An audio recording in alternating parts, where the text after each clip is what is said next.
Hello, everyone. Thank you for joining us to another episode of the Construction Quality Week Quality Talk with Quality Professionals.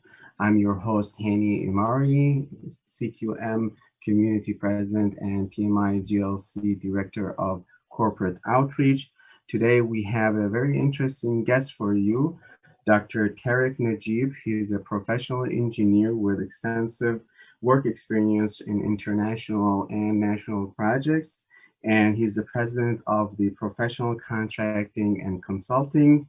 And I'm very interested to hear his perspective on quality management, since both of us are a part of the Wayne State University, and also he has extensive academic and practical experience in this field. Without further ado, here's Dr. Najib.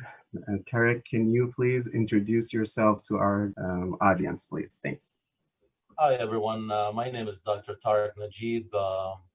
I'm the president of Professional Contract and Consulting. I'm also part of the faculty team at the Wayne State University of the Civil Engineering Department. Been doing this construction management for about 30 years now. My experience personally, I wanted to touch up on academic and on the field too.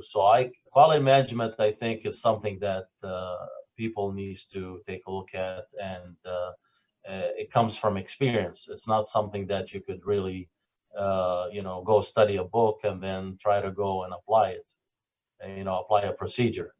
I think that's something that talent pretty much comes up with your expertise and your experience on the job sites. I understand that you do both design and construction. So a lot of companies, when it comes to separating these two, they think about design is putting the specification together, maybe setting the standard or setting the quality expectation, and then construction is implementing those the specification, whatever. So you look at an integrated system where you take design and construction together, maybe in a design build fashion. I'm glad you mentioned that. Thanks for, I forgot that point about the design build. When I started my field way back in 93, maybe a little bit, a few years before, but I was more concentrated on the construction industry. So when I started the company, my own company, I felt that a design build will be really the best thing to do. So I started about 2 years pushing the construction, and then I knew there was a need for the design to be involved and to cover the gap that I used to have. So then I started doing the design build completely. Clients were really happy, not really having to look for an architect and an engineer designer and then going and looking for a construction company. So they were really better off to just deal with one person, and then the same person that they've been working with also will go out and construct that for them. So I found that really for many years ago, that's a key thing for a success to have your company be really successful. So you mentioned an interesting point, and I've been hearing it in the past couple of the interviews and quality talks that you've been doing, is that experience is very important, and no one can doubt that experience is the best teacher. But a lot of the emerging professionals that are watching these videos, and a lot of people that are trying to improve themselves in order to get into this industry or become professionals in the industry, they want some kind of I don't want to say shortcuts, but ways to really learn how to become more professional and become better at what they do. So nobody can doubt that studying and maybe getting certifications and trying to improve yourself in any of those fields from learning from other people and other experiences from other people is beneficial.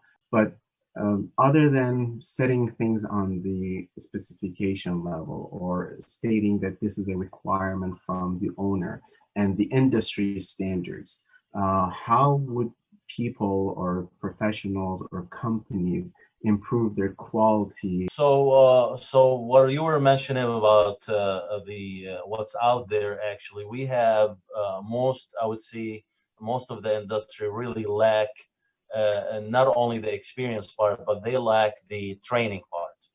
Okay. Okay, so experience is really important, like we said in the beginning. But without having an initial training, the engineers or the newcomers that comes out to the field are really not familiar with the procedures or maybe the quality controls or the methods that they really have to apply when they're out there. So it is we go back to training. So it is important that these companies that go ahead and come up with a budget for specific training, whether it's quality management or construction management or construction safety, whatever it is. That is the main thing that they should do. Then, by providing that, then you let those folks go out to the field and use that knowledge that they gained through that training and be able to, Apply it, apply apply it, and it to the work. along with many years and talking to maybe senior engineers, they'll be able to Sure. accelerate and come up with a better. Excellent point on training, because like I mentioned, I mean, I've been hearing that experience is very important, experience is very important, and I'm glad that we clarified it in your talk that yes, experience is important, but going through trainings, going through educational programs, and maybe having a good coach and consultant that could help with implementing those plans.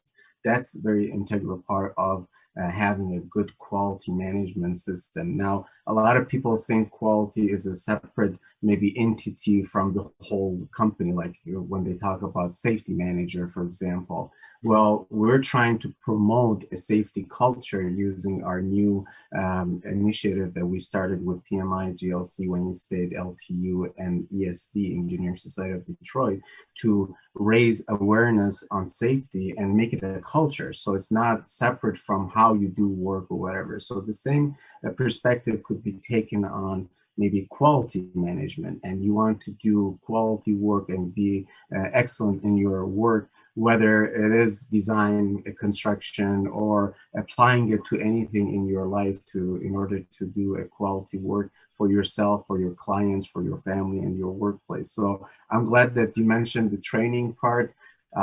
People need to sharpen their saw, as Stephen Covey says, that with training and getting themselves up to date with these issues and the new trends.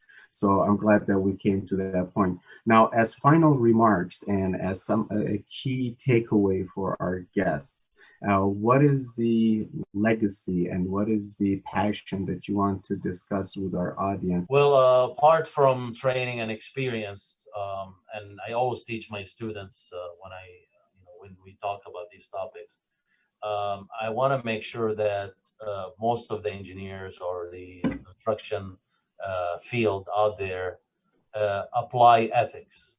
So in my opinion, without having ethics applied to our daily work, we're not going to get anywhere. So ethics really ties in with the quality. Without having really a good ethical background and apply ethics to your daily jobs, whether you're an engineer or you're a construction manager, it don't matter. Without having that, you're not going to really have that quality control and quality management. So that is really important.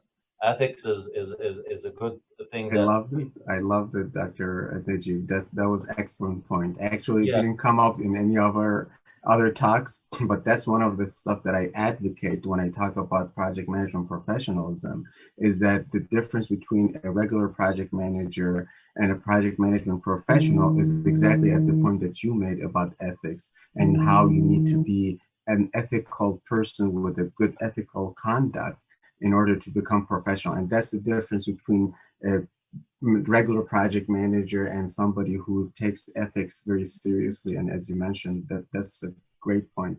That was excellent point. I love the discussion about integrity and ethical conduct, and that's how people would perceive you as a competent person to do their work with a good quality.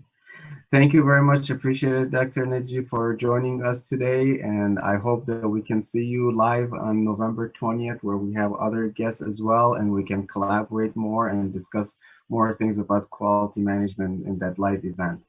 Sure. Thanks Thank for you. having me. I appreciate it. I appreciate it. We'll see you soon. All right. See you. Bye. Take care.